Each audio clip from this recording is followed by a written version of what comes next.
Assalamualaikum, salam Malaysia Madani. Saya Sahih Samsudin. Kita ikuti rangkuman hari ini. Dasar Percukaian Malaysia perlu berlandaskan dua prinsip asas, iaitu mengenakan cukai apabila ia benar-benar perlu dan tidak dianggap sebagai beban kepada pembayar cukai. Perdana Menteri Datuk Seri Anwar Ibrahim kata, percukaian merupakan keperluan bagi memperkasa rakyat selaras konsep ekonomi madani.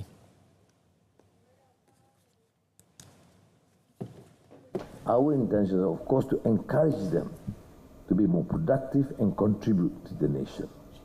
But, as you know, for a growing economy with such ambition and to contribute to the welfare of those who have been deprived and marginalized, the taxation, the tax institutions and agencies must be very efficient, very clean, and very effective. Datuk Seri Anwar berucap pada persidangan Cukai Kebangsaan 2023 di Ibu Negara. Beliau yang juga Menteri Kewangan berkata, kerajaan juga perlu pastikan cukai yang dikutip dibelanjakan dengan bijak tanpa ketirisan. Kesemua menteri akan ditugaskan secara harian untuk mengumumkan perkembangan dasar dan program yang dirancang bawah konsep ekonomi madani. Perdana Menteri berkata, kerangka ekonomi itu akan dijadikan asas bagi beberapa dasar spesifik lain yang dijadual akan diumum dalam beberapa bulan akan datang. The Economic Minister has announced the National Energy Transition Roadmap. In the next few weeks, we will announce the Industry Master Plan, and following that, the midterm review of the second Malaysia Plan, and only in October will be the Belanjawan Madani kedua. Inisiatif Ekonomi Madani Memperkasa Rakyat diumumkan pada 27 Julai lepas. Ia bertujuan mengangkat semula ekonomi Malaysia dan dijangka membawa limpahan hasil bagi membolehkan rakyat menikmati kehidupan lebih berkualiti. Tabung Perumahan Negara yang dicadangkan Jabatan Perumahan Negara kini di fasa penelitian bersama Kementerian Keuangan. Menteri Pembangunan Kerajaan Tempatan Nga Kong Meng berkata, ia bakal memanfaatkan pemohon bermula tahun hadapan sekiranya diluluskan dalam tempoh terdekat. Inisiatif tersebut berupaya membantu keluarga berpendapatan rendah memiliki rumah dengan pembiayaan sehingga 10% deposit ditanggung kerajaan. Kita beri rumah 300,000. Maka first 10%, 30,000 deposit itu kerajaan akan cuba bantu dia bayar supaya mereka tidak menghadapi masalah pembangkang untuk mendapatkan pinjaman dari bank, kerana first 10% telah pun ditanggung oleh Kerajaan Malaysia Madani. Tambahnya, inisiatif itu dirangka khusus bagi menyelesaikan masalah pembiayaan perbankan membabitkan pembeli dalam kumpulan B40 dan M40.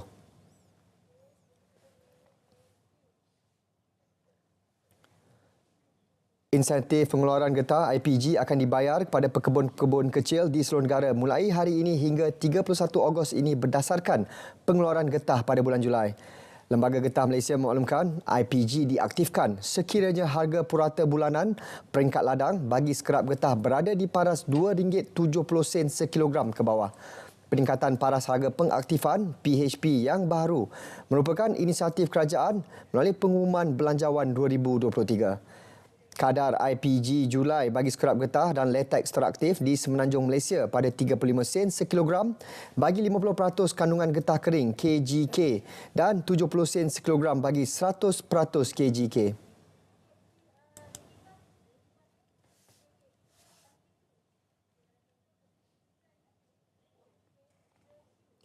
Terus setia bersama Berita Wilayah. Kembali selepas ini, laporan cuaca dan perkembangan PRU DUN ke-15. Suruhanjaya Integriti Agensi Penguatkuasaan mengendali aduan orang ramai dan menjalankan siasatan mengenai salah laku pegawai penguatkuasa dan agensi penguatkuasaan dengan tegas, telus dan efisien. Sila layari www.eaic.gov.my. Untuk perkembangan cuaca semasa di seluruh negara, kita ke Met Malaysia bersama pegawainya Syazwani Yahya. Assalamualaikum dan salam Malaysia Madani. Baiklah, berdasarkan paparan imej gema radar terkini, hujan kini masih lagi diperhatikan di sekitar negeri Terengganu, Pahang, Selangor, Negeri Sembilan dan juga Johor. Keadaan ini dijangkakan akan beransur reda menjelang lewat petang nanti, kecuali di Negeri Terengganu yang berpotensi berterusan sehingga ke malam nanti. Baiklah, bagi Sabah dan Sarawak, keadaan cuaca kelihatan baik di kebanyakan kawasan bagi kedua-dua negeri. Hanya sedikit hujan yang kini diperhatikan di sekitar bahagian Kudat, Sandakan dan juga pantai barat di negeri Sabah serta bahagian Limbang, Miri, Kapit dan juga bahagian barat negeri Sarawak. Keadaan ini dijangkakan akan beransur reda menjelang awal malam nanti. Dan buat masa ini, Met Malaysia masih lagi mengekalkan amaran angin kencang dan laut bergelora kategori pertama bagi kawasan perkapalan Phuket. Amaran ini dijangkakan akan berkuat kuasa sehingga 3 Ogos nanti. Dari sepanjang tempoh amaran, kelajuan angin boleh mencapai sehingga 50 km sejam dan ketinggian ombak boleh mencecah sehingga 3.5 meter. Keadaan ini masih lagi berbahaya kepada aktiviti bubuk kecil, sukan serta rekreasi laut. Baiklah, sekian sahaja laporan cuaca untuk petang ini. Sekarang kita lihat ramalan cuaca bagi bandar-bandar utama di seluruh Malaysia. Sekian saya Wani Yahya. Assalamualaikum.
Menyanggah serta kecewa dengan fitnah yang dilemparkan kononnya berkempen di masjid, Menteri Komunikasi dan Digital Fahmi Fazil sedia memberi kerjasama penuh kepada Jabatan Agama Islam Selangor sekiranya diperlukan. Menzahirkan kekesalan dengan tindakan pihak yang cuba mempolitikkan hal berkenaan, Pengarah Komunikasi Pakatan Harapan ini juga sedang mempertimbang untuk mengambil tindakan saman terhadap penyebar fitnah. Ada anak kariah masjid tersebut yang telah memuat naik video penuh tentang kejadian tersebut. Video itu menunjukkan saya telah dijemput oleh ahli jawatankuasa masjid untuk beri penjelasan berhubung isu pengharaman kumpulan The 1975 serta pembatalan konsert Good Vibes Festival. Dan saya tidak ada bercakap langsung tentang apa-apa isu politik ataupun apa-apa perkara tentang pilihan raya negeri. Namun saya sangat kesal dengan tindakan beberapa pihak yang cuba mempolitikkan isu ini. Beliau juga telah memberi penjelasan mengenai perkara ini di laman sosial Facebook dan Twitter. Sebelum ini tular di media sosial beberapa keping gambar Fahmi dengan dakwaan berucap mengenai isu politik di ruang solat utama Masjid Nurul Yakin, Kampung Melayu Seri Kundang, Rawang.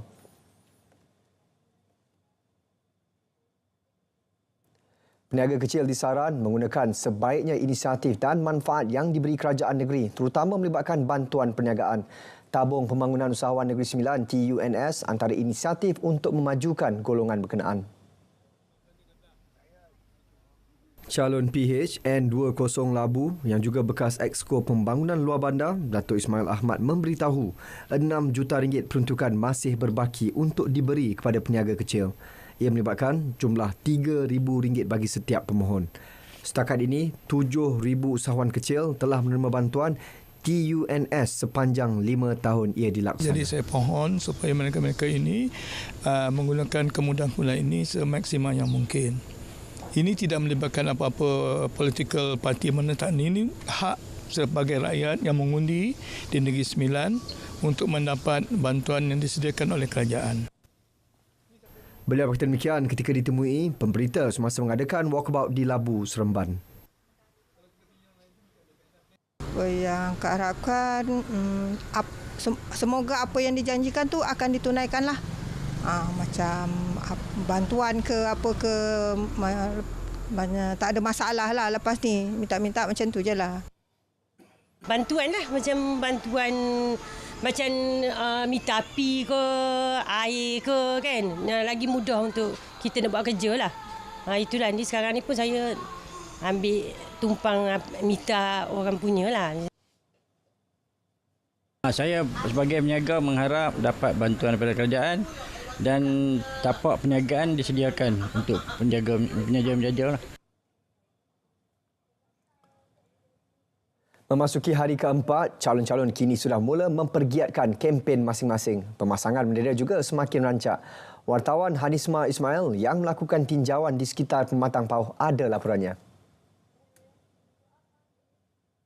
Assalamualaikum dan salam Malaysia Madani. Saya kini berada di Seberang Jaya yang merupakan salah satu don dalam Permatang Pauh. Setelah berakhirnya penamaan calon, Sabtu lalu terdapat seramai 95 calon layak bertanding bagi merebut 40 kerusi don di Pulau Pinang pada PRU Don ke-15. Beginilah keadaannya pemandangan semasa tempoh berkempen yang tidak kurang hebatnya berbanding di tempat lain. Sepanjang jalan-jalannya diwarnai dengan bendera parti-parti politik yang bertanding bagi merancakkan lagi suasana semasa berkempen ini. Untuk makluman, Parlimen Permatang Pauh ini mempunyai 3 kawasan don iaitu N10 Seberang Jaya, N11 Permatang Pasir dan N12 Penanti. Kesemua don ini menyaksikan 1 lawan 1. Di N10 Seberang Jaya, ia menyaksikan pertempuran calon Pakatan Harapan Johari Kasim dan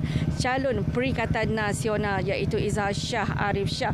Seberang Jaya pula mempunyai pemilih berdaftar ketiga tertinggi iaitu seramai 49,215 orang melibatkan 82 saluran.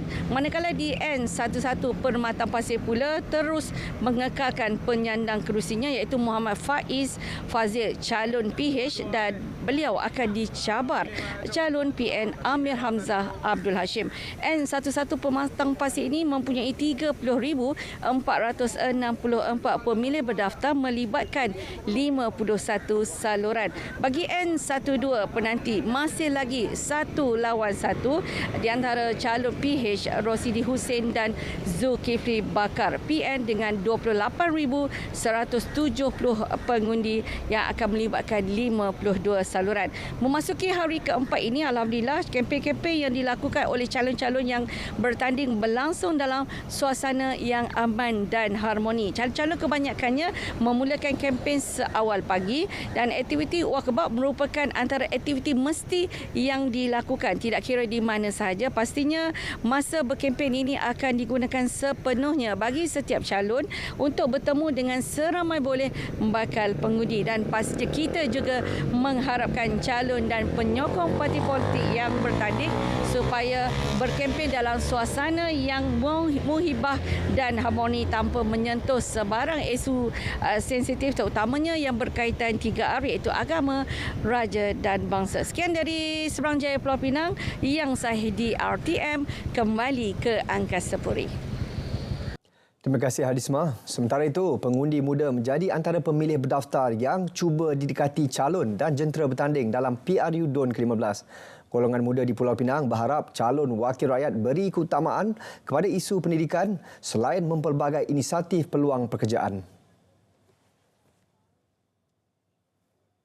Dan saya harap kerajaan yang baru ini dia akan memfokuskan kepada pembangunan mahasiswa sendiri dan juga belia, dan khususnya kepada pembangunan anak-anak muda lah. Okey, tak kira di mana DUN itu berada, di kawasan parlimen mana pun, tapi saya rasa hak anak muda itu perlu didengari lah. Sebagai contohnya dalam beberapa elemen, sebagai contohnya elemen pendidikan, bagaimana pelajar-pelajar golongan belia lepasan SPM tidak ingin menyambungkan pengajian mereka di peringkat IPT, masalah-masalah kesihatan yang dihadapi, masalah kesihatan mental akibat kekangan kewangan, akibat ketandusan dan juga masalah-masalah yang dihadapi sepanjang pengajian haruslah diambil cakna. Saya harap government akan memberi subsidi ataupun memberi gadget-gadget yang seperti smartphone ke tab ke atau laptop yang mengadakan 5G untuk lebih mudah untuk mengakses laman dengan plan yang 5G. Begitu juga di Kelantan, golongan belia antara kelompok pengundi yang bakal mempengaruhi kemenangan parti bertanding. Justru itu, pandangan dan peranan mereka tidak harus dipandang sepi. Untuk laporan lanjut, kita bersama wartawan Fikri Zaib di N10 Bunut Payung, Kota Baru. Baik, terima kasih. Assalamualaikum. Kempen pilihan raya umum PRU DUN ke-15 bagi 6 negeri telah memasuki hari ketiga hari ini. Pastinya pelbagai cara dan kaedah diambil parti-parti bertanding dalam memenangi hati pengundi. Dan petang ini saya bersama dengan salah seorang belia yang juga anak tempatan di Kota Baru ini untuk kita sebenarnya untuk mendengar sendiri aspirasi ataupun keinginan yang mereka impikan untuk Kota Baru ini. Bersama saya ketika ini adalah Muhammad Rashidi Muhammad dan juga penduduk tempatan. Jadi Cik Rashidi lah. Bagi Cik Rashidi mungkin ialah pelbagai cara yang dipakai oleh parti-parti bertanding ni. Jadi kita sebagai anak muda di Kota Baru ni, apa yang sebenarnya kita mahukan? Okey, pertama sekali kita di Kota Baru ini, anak muda di Kota Baru ni dia ketandusan tempat sukan. Yang mana tempat sukan itu kalau boleh yang panggil indoor sport seperti squash, badminton dan juga bowling, di mana di dalam bandar Kota Baru ini kita tidak ada centralized punya sport punya center. Jadi benda itu sebenarnya boleh menarik anak muda dan juga kita boleh mencungkil bakat-bakat baru dari segi bidang sukan tersebutlah. Jadi kalaulah kata bolehlah, harapan saya kepada pasukan baru yang mungkin ingin menawarkan diri nak menjadi kerajaan di negeri Kelantan ini, tolong ambilkan ini sebagai satu agenda anda sebagai untuk tawarkan kepada kami lah, untuk anak muda di Kota Baru inilah ada sesuatu mungkin untuk negeri Kelantan. Jadi untuk sektor-sektor lain mungkin dari segi ekonomi, macam mana dari segi itu? Okey, untuk ekonomi pula, kita melihatlah di dalam bandar Kota Baru ini banyak macam bangunan-bangunan yang terbiar yang mana tidak diguna, tidak menjadi satu business center. Seperti mana kalau kita tengok di dalam bandar Kota Baru, kita ada The Store, kita ada Parkson, kita ada juga Pelangi Mall, yang mana di ruangan business center itu sepatutnya kerajaan baru juga kena fikirkan bagaimana untuk menarik pelabur-pelabur agar mereka boleh datang ke bandar Kota Baru dan membuka perniagaan di sini, akhirnya ia memberikan peluang pekerjaan kepada anak-anak muda seperti saya dan juga adik-adik saya yang mungkin baru menunggu lepasan SPM atau sedang bercuti semester sewaktu belajar lah. Itu keutamaan kami lah di anak-anak muda di Kota Baru ini sendiri. Jadi harapan kita lah, macam mana kita ingin melihat Kota Baru ini macam mana sebenarnya selepas ini? Kalau saya punya harapan dan juga impian saya, kerana Kota Baru, sebab kita berada di Kota Baru dan saya adalah jadi Kota Baru, yang mana Kota Baru ini perlu menjadi satu tanda aras baru bahawasanya satu ibu negeri yang mana boleh juga turut dibanggakan ataupun menjadi satu saingan untuk seperti Terengganu, seperti Pahang dan juga seluruh negeri lain lah. At least lah kita boleh berdiri sama tinggi, duduk sama rendah. Bukanlah kata duduk dengan diri itu tak sama. Itu saja. Okey, terima kasih Cik Rasidi kerana sudi bersama berita pada petang ini. Saya fikir itu saja perkembangan yang dapat saya kongsikan langsung dari Kota Baru. Kembali kepada rakan penyampai di Angkasa Puri. Silakan. Ya, Fikri. Seterusnya, kita beralih ke perkembangan semasa kempen di Terengganu bersama Nur Azila Matsani. Zila, bagaimana proses kempen setakat ini? Jika dapat saya kongsikan, situasi terkini kempen di Terengganu secara keseluruhannya tenang dan harmoni. Meskipun media sosial menjadi medium utama untuk mereka berkempen, namun kaedah turun padang masih digunakan bagi mendekati dan menyelami permasalahan rakyat untuk mereka fahami. Dan hari ini kami berkesempatan untuk bersama-sama calon N21 Telemong dari Barisan Nasional, Datuk Rozzi Mamat dan Zawawi Ismail dari PAS untuk menyantuni penduduk di kawasan ini. Antara pengundi belia di DUN N21 yang ditemui menyatakan harapan mereka untuk mahukan lebih banyak projek perumahan dibina di DUN ini. Saksikan harapan dan suara penduduk di kawasan ini yang sempat kami rakam lebih awal pagi tadi. Perumahan tu memang penting lah. Mana-mana pun kalau nak hidup mana-mana tempat, perumahan dia. Bila ada perumahan, mesti hidup mana-mana pun. Kita tengok dari sini, Batu Apa. Ada 2 perumahan di Batu Apa, semua kedai hidup. Saya mewakili pengundi Dun Lemong mengharapkan perubahan baru di kawasan Dun Lemong untuk anak-anak muda dari segi perumahan dan sektor pekerjaan, peluang pekerjaan untuk anak muda di Dun Lemong. Saya bagi pihak pemuda jaga belia di Dun Telemong ni lah khususnya mengharapkan pada kerajaan yang akan datang ni dapat membagi peluang pekerjaan kepada pemuda-pemuda belia dan juga pembangunan lah lebih kepada perumahan untuk belia-belia yang masih berada di kampung bagi memajukan Dun Telemong. Ialah kalau kita tiada pembangunan, tiada peluang pekerjaan, jadi membuatkan anak-anak muda dan juga belia banyak berhijrah keluar Dun Telemong. N21 Dun Telemong menyaksikan pertembungan 1 lawan 1 antara calon Barisan Nasional Datuk Rozzi Mamat dan calon PAS Zawawi Ismail dengan rekod 21,480 pengundi berdaftar. Diharap momentum kempen politik secara matang dan bersih ini mampu dikekalkan sehingga hari pengundian 12 Ogos nanti. Itu sahaja perkongsian yang dapat saya kongsikan buat ketika ini yang sahih hanya di RTM. Terima kasih Zila untuk perkembangan itu. Baik, selepas ini kami akan bawakan pula lintas langsung dari Sabah, Sarawak dan Labuan. Jangan ke mana-mana. Pernah tak anda sebagai ibu bapa memikirkan perasaan anak-anak? Mereka juga mangsa ketagihan dada. Hentikan, bantu mereka sebelum terlambat. Dapatkan rawatan secara sukarela di pusat pemulihan kerajaan ataupun swasta.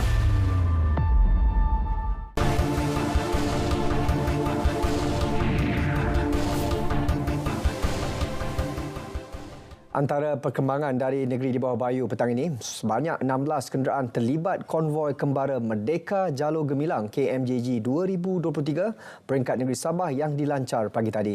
Laporannya terus saja bersama Konstantin Pahlawan di Kota Kinabalu. Baik Sahih, sebelum itu kemenangan 3 bekas pelajar sekolah menengah di Kota Belud dalam kes saman terhadap guru mereka yang diputuskan mahkamah baru-baru ini perlu menjadi pengajaran kepada semua pihak agar memenuhi tanggungjawab masing-masing.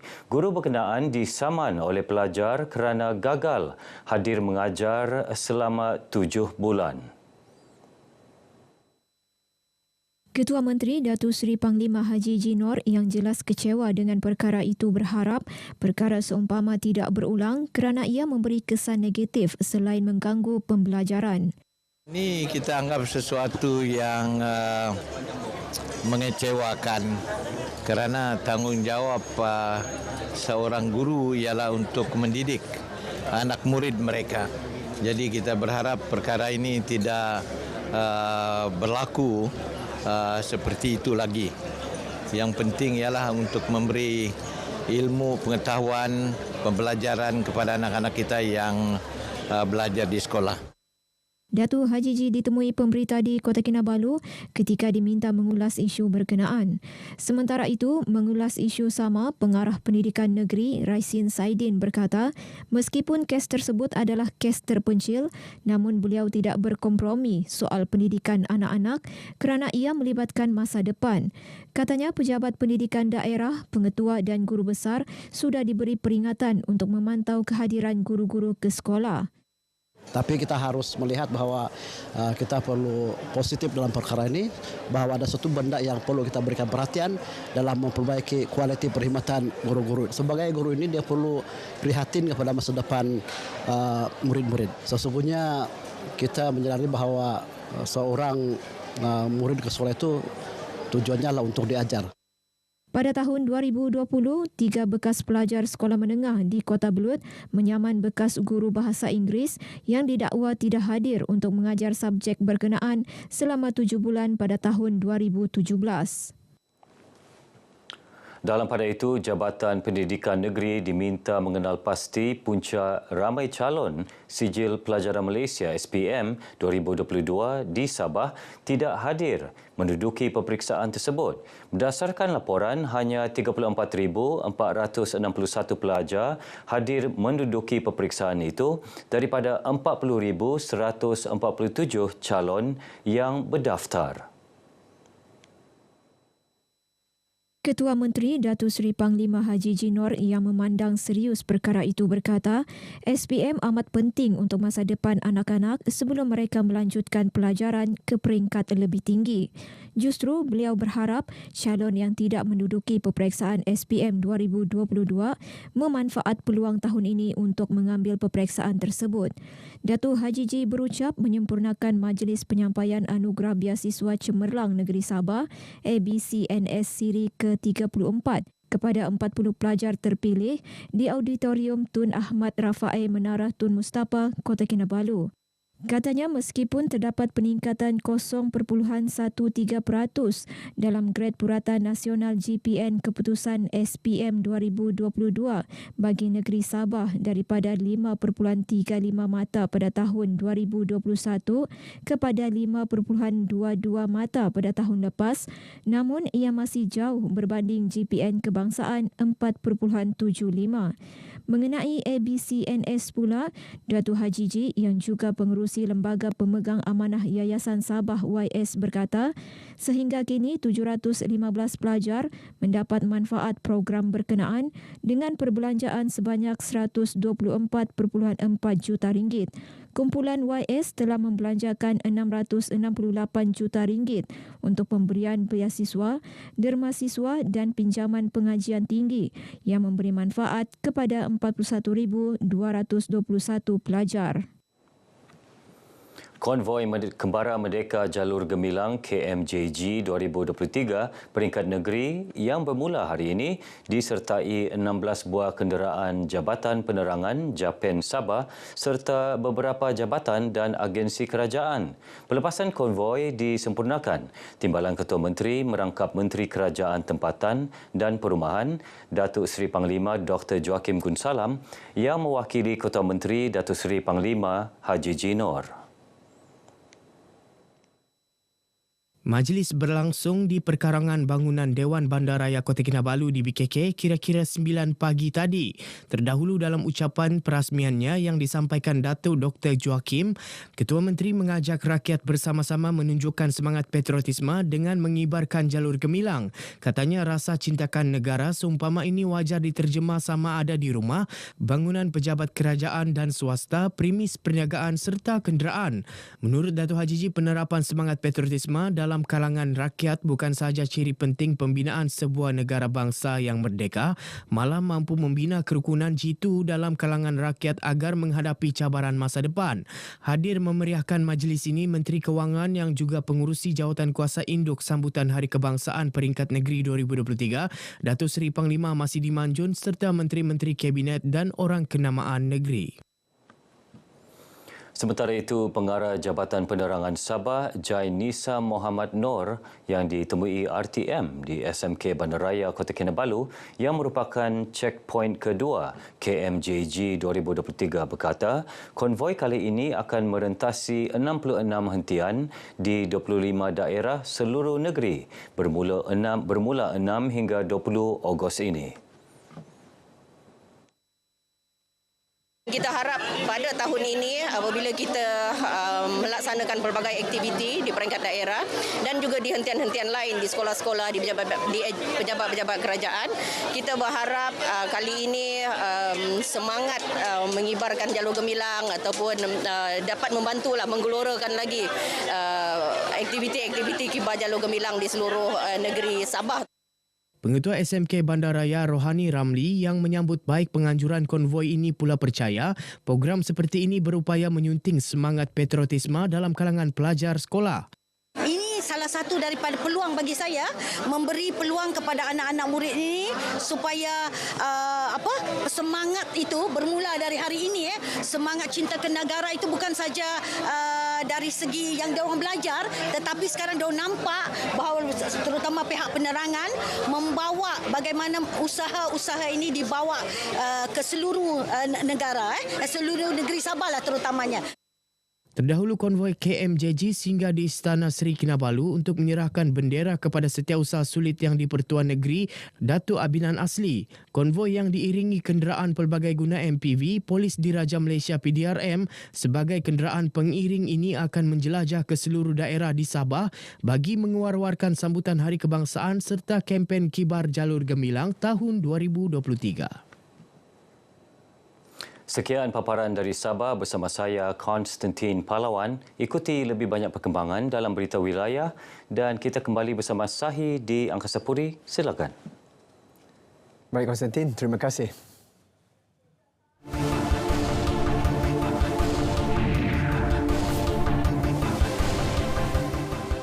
Seterusnya kita ke Bumi Kenyalang. Antara paparan hari ini, Sarawak pergiat usaha pelihara hutan simpan termasuk bangunkan Rizab Alam Semula Jadi di kawasan Bandaraya Kuching.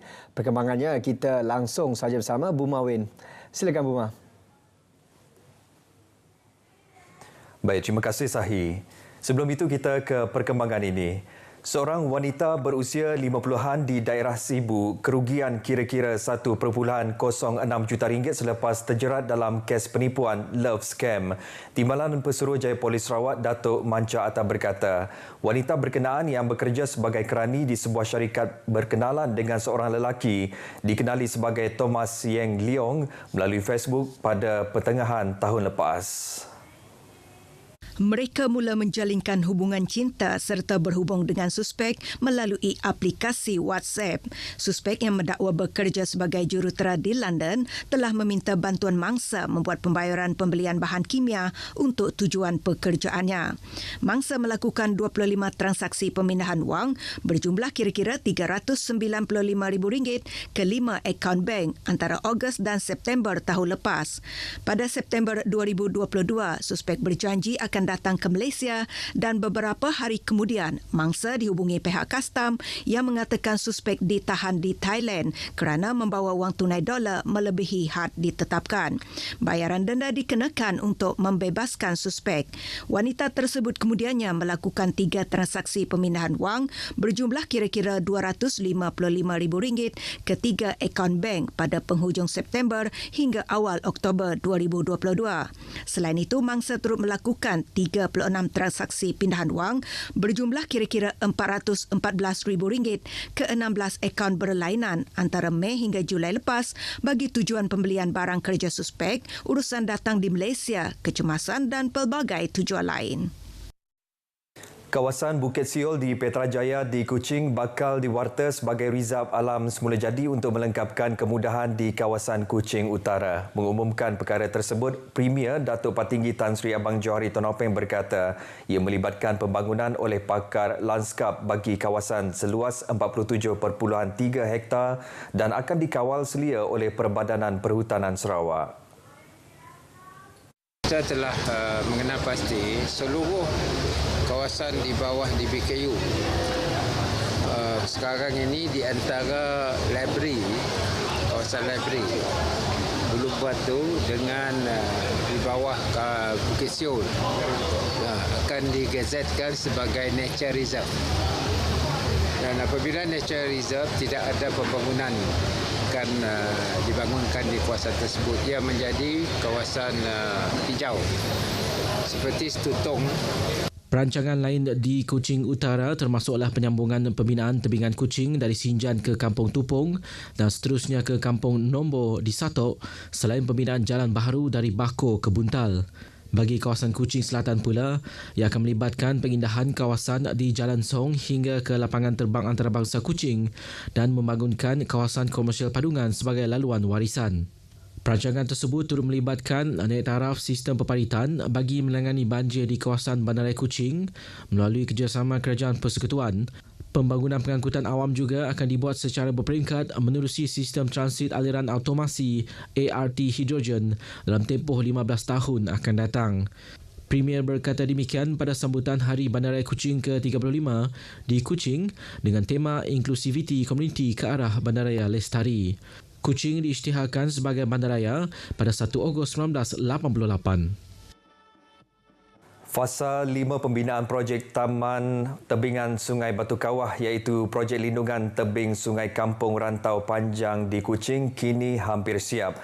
Timbalan Premier merangkap Menteri Kesihatan Awam, Perumahan dan Kerajaan Tempatan Datuk Seri Dr. Sim Kui Hian dalam perkongsian di Facebook memberitahu projek tersebut sebelum ini hampir dikategorikan sebagai projek sakit kerana pelaksanaannya lewat jadual.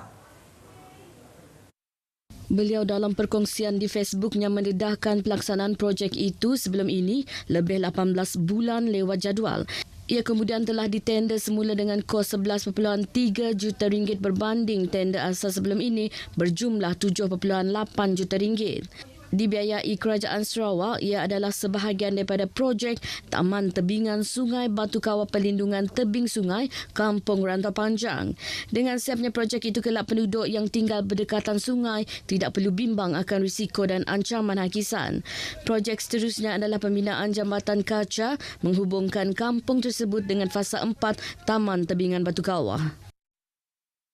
Seramai 800 peserta dari 28 muzium dan agensi termasuk Indonesia dan Brunei Darussalam mengambil bahagian dalam seminar Hari Muzium Antarabangsa 2023 yang berlangsung di salah sebuah hotel di Kuching. Bertemakan Muzium, Kelestarian dan Kesejahteraan, seminar tersebut diadakan bersempena dengan sambutan Hari Muzium Antarabangsa ke-27 yang bermula semalam sehingga Jumaat ini.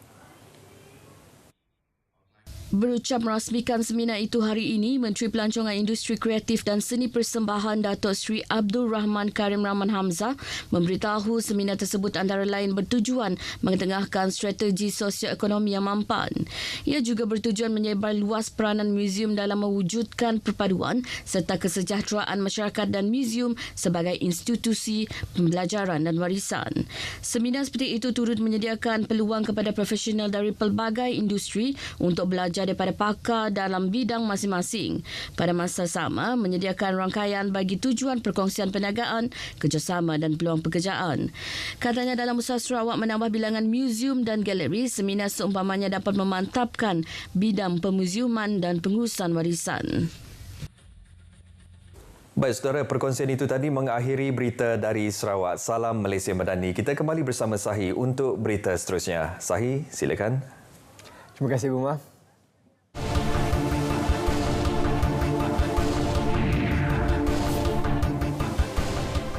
Untuk paparan berita dari Pulau Mutiara, Laut Cina Selatan, kita bersama-sama Haji Jack di Labuan. Silakan Haji.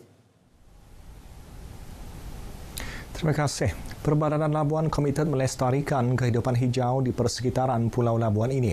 Ia termasuk melakukan kerja-kerja penebangan pokok bagi mengurangkan risiko kejadian pokok tumbang.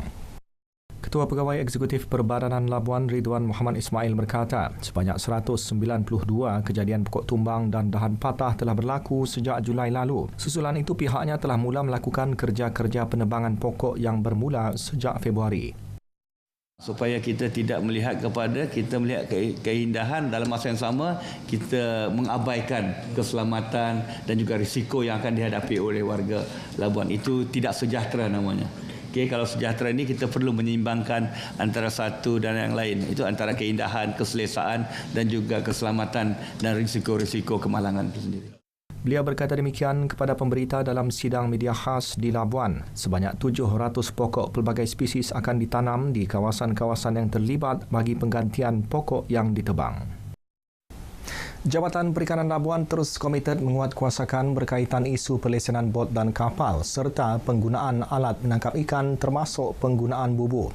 Ini kerana ia termaktub di bawah Akta Perikanan 1985.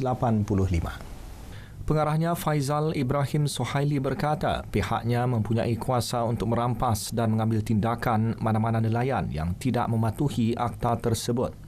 Jadi bubu tu salah satu peralatan selain daripada pukat hanyut, pukat tenggelam, pukat tunda, pukat jerut. Jadi bubu salah satu.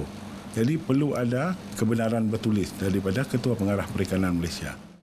Ketika ini pihak jabatan tidak menghadkan jumlah bubu yang dihasilkan, namun perlu dimaklumkan jumlahnya yang diletakkan di perairan laut. Ia bagi memudahkan pihak jabatan untuk melakukan pemantauan dan penguatkuasaan. Developing Young Leaders itu hasrat Pertubuhan Badan Bukan Kerajaan NGO Junior Chamber International JCI Labuan untuk memastikan penglibatan golongan belia dalam sebarang aktiviti kemasyarakatan. Menerusinya juga dapat melahirkan generasi belia yang mempunyai ciri kepimpinan hala tuju negara pada masa akan datang. Perkara itu dinyatakan Presiden JCI Labuan Muhammad Izzi Syahiran yang juga merupakan Presiden termuda di Malaysia yang dilantik untuk memimpin pertubuhan itu. Menolong golongan belia menjadi lebih proaktif dan lebih ambitious lah ataupun ada mempunyai passion. Dari segi diorang punya ambition tu tinggi, cita-cita tinggi. Lebih lagi yang belia untuk mempunyai suatu hala tuju yang bukan sahaja untuk komuniti ke, bukan sahaja untuk diri mereka sendiri juga, tapi untuk kebaikan semua orang. Terdahulu pertubuhan itu telah dinobatkan sebagai johan pada anugerah belia perdana kategori pertubuhan pada Majlis Sambutan Hari Belia Negara peringkat Labuan 2023 yang berlangsung di Ujana Kewangan Labuan. Pertubuhan itu sekaligus menerima hadiah wang tunai RM10,000, sijil dan trofi yang disampaikan Ketua Pengarah Jabatan Belia dan Sukar Negara Muhammad Azhari Muhammad. Persatuan Pantaran Biskita Labuan aktif mengadakan program kemasyarakatan, antaranya program agihan bubur banging sempena sambutan bulan Muharram 1445 Hijrah baru-baru ini. Bertempat di Tanjung Aru Nelayan, sebanyak 25 kg beras dimasak dan hasilnya 600 bungkusan bubur banging diagihkan di 4 buah masjid sekitar. Menurut pengurusi Persatuan Pantaran Biskita Labuan, Amit Hamdani, melalui program itu masakan bubur banging diangkat dan diketengah kerana ia merupakan makanan tradisi di pulau ini. Bubur banging merupakan campuran 5 jenis beras yang dimasak bersama santan, garam dan gula selama hampir 2 jam. Bubur banging enak dimakan kerana rasanya yang berlemak dan manis. Program macam ni kami akan teruskan dan siapa-siapa yang ingin terus serta kami alu-alukan disebabkan inilah masakan tradisi warisan kita supaya kita tidak lupa dengan warisan apa sebenarnya makanan yang terdahulu. Generasi akan datang, diorang lebih tahu dan boleh mengenali apa sebenarnya bubur banging. Sementara itu, bagi Ketua Imam Masjid Sirajul Islam Kampung Tanjung Aru, Ustaz Haji Zainal Abdul Wahab berkata, program agihan bubur banging perlu diteruskan. Satu program yang bagus untuk diteruskan dan juga dipromosikan kepada seluruh Labuan sebab kebanyakan penduduk di Labuan bercampur. Ada yang daripada Semenanjung, ada yang daripada asal sini, ada daripada Sabah dan juga Sarawak. Mudah-mudahan program ini dapat mengeratkan silaturahim di kalangan semua penduduk yang ada di Labuan. Keunikannya bagi saya lah rasanya lah berbeza dengan bubur lambuk di tempat lain lah. Sedap. Dengan itu sekian paparan berita wilayah dari Labuan. Kembali ke Angkasa Puri Kota Media, silakan. Terima kasih Haji.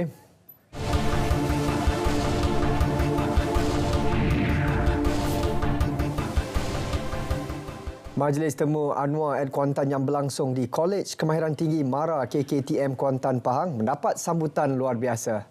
Pada majlis itu, Perdana Menteri mengumumkan peruntukan sebanyak RM5 juta untuk baik pulih fasiliti serta institusi pendidikan di bawah Majlis Amanah Rakyat MARA seluruh negeri Pahang. Pengumuman itu dibuat hasil maklum balas yang diterima beliau bahawa terdapat beberapa fasiliti seperti tandas di institusi terlibat rosak dan memerlukan peruntukan segera bagi kerja baik pulih. Dan itu juga terpakai di mana-mana bawah MARA, ada apa lagi dia MARA, IKM, TVET yang mana ada di bawah MARA di Pahang, inilah Pahang dulu. Ya. Nanti kita peruntukkan untuk Pahang saja mudah-mudahan ini kita belanja 5 juta ringgit. Itu dia. Seluruh Pahang besar. Lebih 5,000 anak muda terdiri daripada pelajar tingkatan 6 di sekolah menengah sekitar daerah Kuantan. Selain pelajar institusi pendidikan dan latihan teknikal dan vokasional TVET di bawah Majlis Amanah Rakyat MARA hadir bersama dalam sesi tersebut. Sesi program Temu Anwar sememangnya dinantikan golongan pelajar di Pahang, terutama pelajar institusi pengajian tinggi IPT untuk menyatakan persoalan dan pandangan. Apa yang saya dapat daripada yang bertemu Datuk Seri Anwar ialah beliau dapat menjelaskan tentang apa yang akan dilakukan untuk meningkatkan kebolehpasaran graduan TVET di dalam Malaysia. Contohnya macam untuk sambung belajar ke luar negara, peluang ni sangat macam bukan tipis untuk pelajar TVET MARA, tapi sangat diberi peluang khas untuk pelajar TVET MARA. Seperti macam selepas sambung belajar kita kalau CGPA kami 3.75 ke atas dan kita dapat sambung ke luar negara. Dan sebab kita pun ada isu tandas rosak, tandas bermasalah, semua tu kan yang boleh mengganggu kebersihan untuk setiap pelajar. Majlis pelancaran kempen Kibar Jalur Gemilang Peringkat Negeri Pahang 2023 yang akan berlangsung di dataran Bandar Diraja Pekan malam ini dijangka meriah dengan pelbagai pengisian bagi menyemarakkan Bulan Kebangsaan. Ketika ini wartawan Rozi Hanis Abdul Rahman berada di lokasi. Rozi, apa pengisian yang paling menarik itu? Boleh kongsikan?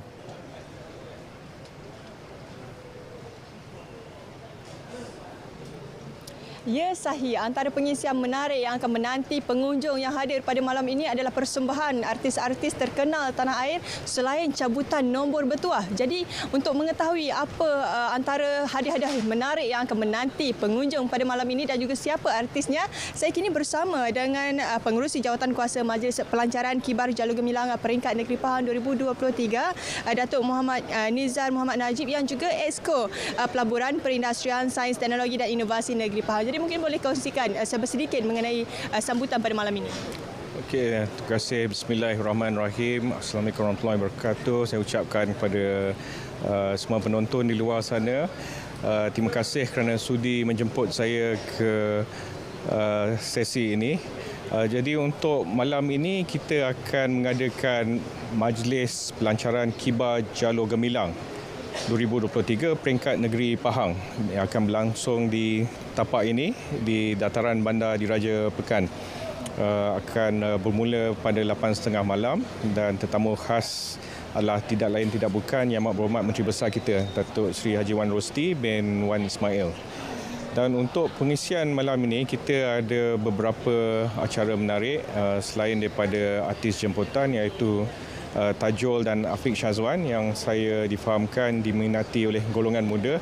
Kita juga ada deklamasi puisi dan sajak oleh Siso Korporatasa dan juga Syahira.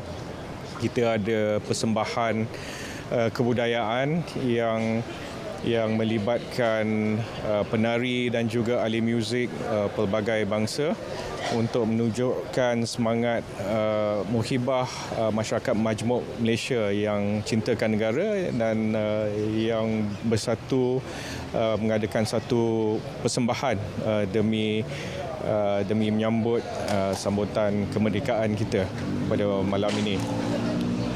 Jadi apa hadiah menarik itu yang mungkin menanti pengunjung pada malam ini dan mungkin boleh ajak mereka beramai-ramai datang pada malam ini? Ya, saya mengalu-alukan orang ramai untuk bersama-sama pada malam ini. Kita terbuka kepada rakyat Malaysia khususnya di Pahang dan juga di Pekan di mana hadiah menarik menanti anda semua. Antaranya hadiah pertama adalah motosikal dan kedua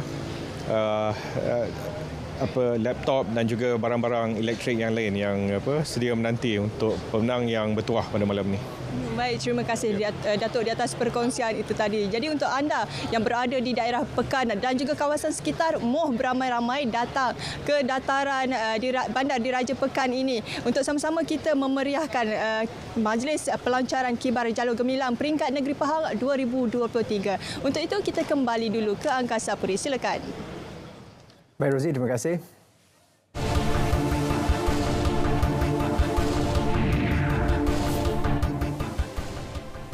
Expo Malaysia Fest yang melabuhkan tirainya semalam berjaya mencatat nilai jualan sebanyak 17 juta ringgit. Lembaga Pemasaran Pertanian Persekutuan Fama memaklumkan nilai tersebut telah melebihi sasaran sebenar iaitu 10 juta ringgit. Expo 4 hari yang berlangsung di Singapore Expo Changi itu melibatkan penyertaan 278 syarikat perusahaan kecil dan sederhana PKS tempatan. Edisi kali ke-6 tersebut menjadi penganjuran terbesar dari negara ini dengan lebih 2,000 produk keluaran Malaysia dipromosikan. Ia merupakan inisiatif Kementerian Pertanian dan Keterjaminan Makanan KPKM Fama. Expo itu juga berjaya menarik 135,000 pengunjung. Sementara itu, penganjuran Expo berkenaan mendapat reaksi positif usahawan dalam meneroka pasaran luar negara.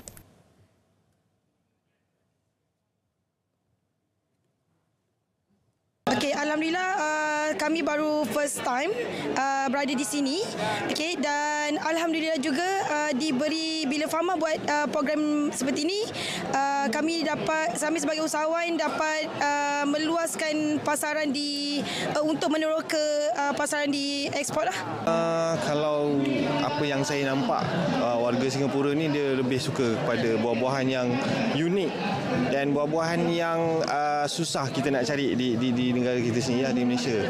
So itu yang kita cuba bawakan buah-buahan daripada Borneo ni sendiri ataupun dipanggil buah-buah nadir ni lah.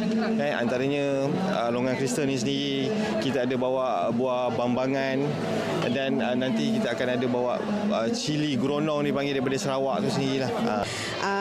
Saya harap Fama akan lebih lagi membantu usahawan dalam pelbagai lagi event-event.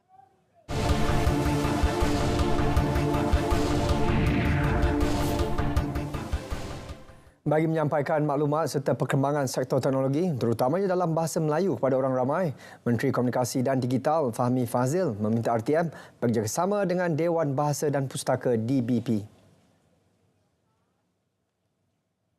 Bahasa Malaysia, kita ada perkataan-perkataan, frasa-frasa yang bersesuaian dan kerap digunakan supaya dari segi perkembangan bahasa itu sendiri sejajar dengan pertumbuhan dalam sektor teknologi. Jadi saya harap pihak RTM boleh berbincang dengan Dewan Bahasa dan Pustaka.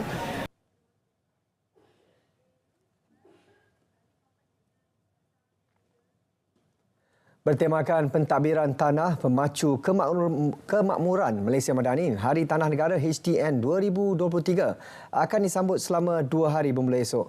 2 bentuk pengisian utama dirancang sempena sambutan HTN ke-7 iaitu Majlis Perasmian Hari Tanah Negara dan Persidangan Tanah Persekutuan Khamis ini.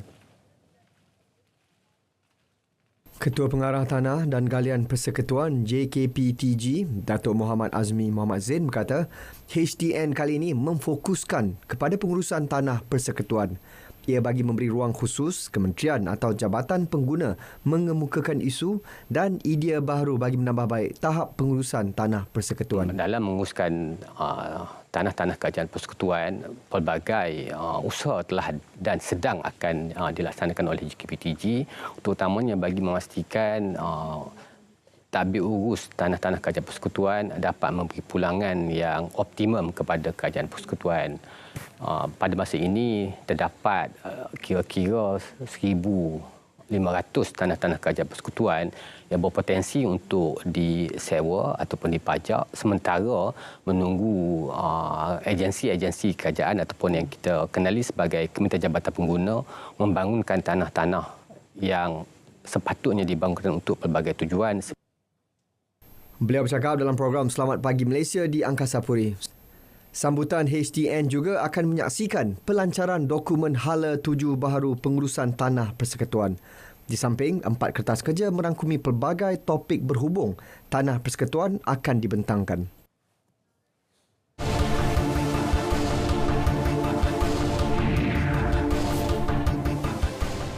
Polis giat mengesan suspek yang melarikan diri selepas membakar isterinya dalam kejadian di sebuah ladang kelapa sawit dekat Tasik Gelugor malam tadi.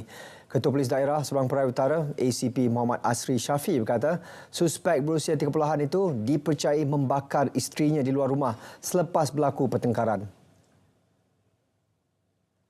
Kejadian pada pukul 9.30 malam itu disedari anak lelaki pasangan terbabit selepas mangsa menjerit meminta tolong. Suspek cuba memadamkan api menggunakan kain selepas membakar mangsa, namun bertindak melarikan diri apabila api semakin marak. Mangsa yang terbakar separuh badan kini menerima rawatan di Hospital Pulau Pinang. Sekarang ni mangsa menghadapi melecur 27% dan sekarang berada di hospital dan kita masih mengesan suspek untuk membuat tangkapan. Untuk makluman, ini bukanlah kes yang pertama dan sebelum ni ada kejadian seumpamanya telah berlaku. Hasil pemeriksaan di tempat kejadian, polis menemui botol berisi minyak petrol dan pemetik api yang dipercayai digunakan suspek dalam kejadian itu. Suspek yang juga seorang peladang itu turut mempunyai 4 rekod lampau berkaitan jenayah. Kes disiasat mengikut Seksyen 326 Kanun Keseksaan. Inisiatif Jalinan Digital Negara Jendela mencapai sasarannya dalam memperluas liputan dan mengukuhkan kualiti pengalaman jalur lebar kepada pengguna di Malaysia. Di Kedah, program Jendela memberi impak positif terhadap komuniti setempat. Wartawan Suryati Senapi ada laporannya. Projek Jendela 1 berjaya menyediakan infrastruktur genting optik di kawasan sekolah, premis kerajaan, kawasan perniagaan, kemudahan awam dan komersial. Malah capaian jalur lebar dengan kelajuan lebih tinggi kini dapat dinikmati. Di Kedah ni kita ada 67 menara di bawah Jendela 1 dan sekarang ni dah ada 2 menara yang dah siap, dah boleh beroperasi di kawasan Kedah ni. Salah satunya di sini, di Sekandar Garam dan satu lagi di Kampung Sungkup. Penduduk kat sini pun dia dah dapat menerima talian 4G bermula pada 19 bulan Mei lepas lah. Saya rasa dah dekat 2 bulan dah. So sebelum ni kawasan ni memang tak ada langsung internet dari segi untuk 4G. So sekarang ni mereka boleh dapat adalah Celcom, Digi Maxis dan Mobile di kawasan ni. Rancangan di masa depan, kita sekarang ni ada lagi projek. Sekarang ni Jendela 1, insyaAllah mungkin akan ada lagi Jendela 2 di mana kita akan buat menara lagi di kawasan-kawasan yang lebih terpencil, yang mana di situ memang tak ada kemudahan liputan mudah alih. Chalet Terapung dibina pada tahun 2010 dan diusahakan oleh Pertubuhan Peladang kawasan Merbuk. Sebelum ni kawasan ni memang talian internet memang kuranglah. Bila telefon dia selalu putus-putus dan bila adanya pencawang yang dah dibina ni, dia memudahkan kami pihak pengurusan chalet dalam urusan perbankan internet dan juga talian telefon pun mudahlah bila mana pelanggan call, mudah untuk kita bercakap, berkomunikasi di antara dia orang lah.